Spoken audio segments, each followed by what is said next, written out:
For today's video mga idol friends, ito ay automatic control o control circuit ng isang water pump. So dalawa po itong ating motor pump. Ito yung control ng pump 1, ito yung pump 2. Meron tayong start tapos stop, start tapos stop. So merong run, trip.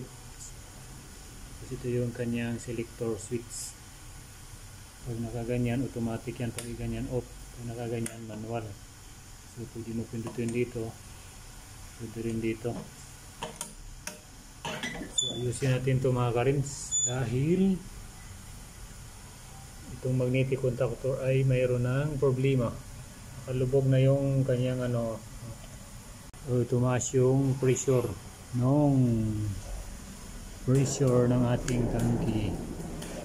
Umabot na to ng 40 o 60 psi. So papalitan na natin ito. Ito yung ating ipapalit na magnetic contactor. Tanggalin muna natin tong kanyang additional na auxiliary contact mga karins. Tulak natin, matigas talaga yung mga karins. Dumikit na talaga yung kanyang movable iron core sa magnetic. So tanggalin na natin. Tinanggal ko na yung overload relay. So ang sunod na yung tanggalin ay yung magnetic na tanggal na natin.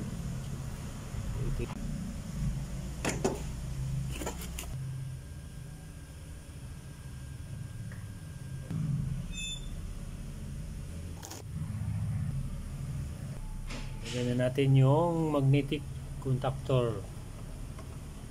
Sunod natin ibalik ang kanyang mga wirings, mga idol natin dyan. Yung magnetic na nakalagay mga karins. Ito April 11, 2019. Siya yung nakalagay dito.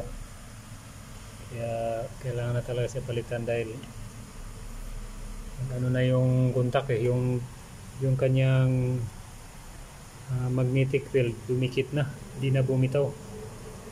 Kaya tumaas yung pressure ng ating pump.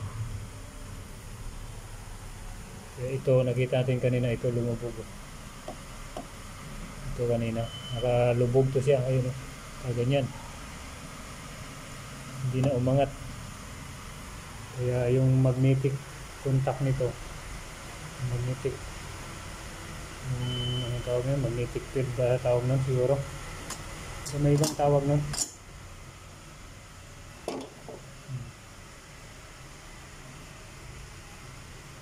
April 11, 2019. So matagal na, ilang taon na, 6 years na mga parents.